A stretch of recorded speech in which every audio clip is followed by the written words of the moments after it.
Saudi அரேபியாவில் நம்ம பைக்கெல்லாம் drive பண்ணுறாருந்தா ரொம்ப பொறுமையாகவும் ரொம்ப கவனமாகவும் ஓட்டணும் வண்டியெல்லாம். இதை நான் ஏன் இன்றைக்கி சொல்கிறேன்னா, ட்ராவல் பண்ணிக்கிட்டு இருக்கையில் ஒரு 5 வண்டி ஆக்சிடென்ட், அதாவது ஒரு ஆள் பண்ண மிஸ்டேக்கு, பின்னாடி வர வண்டி எல்லாம் வண்டி கண்ட்ரோல் பண்ண முடியாமல் பின்னாடி டப்பு டப்புன்னு அடிச்சு ஒரு வண்டியே கவுந்துருச்சு. ட்ரைவ் பண்ணது நம்ம இந்தியாவில் எல்லாருமே பதஷ்டப்பட்டாங்க. நம்ம இந்தியாவில் இதில் ரொம்ப அதிகமாக பதஷ்டப்பட்டாங்க. இந்த ஆக்சிடென்ட் எப்படி ஆணுச்சுன்னா, அதாவது ஹைவேயில் போய்கிட்டு இருக்கையில் அவங்க சின்ன ரோடு, அதாவது சர்வீஸ் ரோட்டுக்கு எக்ஸிட் எடுக்கையில் சடனாக இண்டிகேட்டர் போட்டு திரும்பினாலும் அவங்க பின்னாடி வர வண்டிக்கெல்லாம் கண்ட்ரோல் பண்ண முடியல.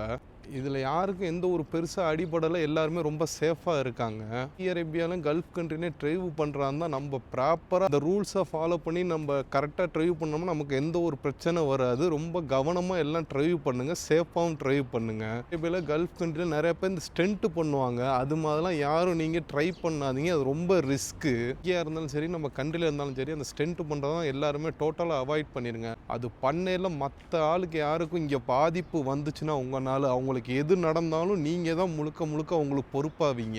அதனால் நம்ம எதுக்கு இங்கே வந்திருக்கோமோ அதை நம்ம கரெக்டாக ஃபாலோ பண்ணிட்டு நம்ம போவோம். அப்போ எனக்கு இது மாதிரி நடக்கிறேன்னு கேட்டால் நடந்திருக்கு. ஆனால் எதுவுமே என் மேலே தப்பு இல்லை. ஒரே ஒரு தடவை தான் என் மேலே தப்பு இருந்துச்சு.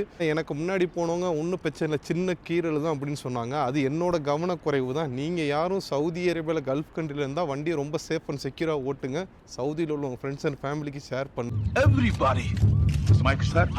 இவங்க அத்தனை பேரும் ஒருத்தர் விடாமல் செத்துருக்கேன். ஒருத்தர் விடாமல்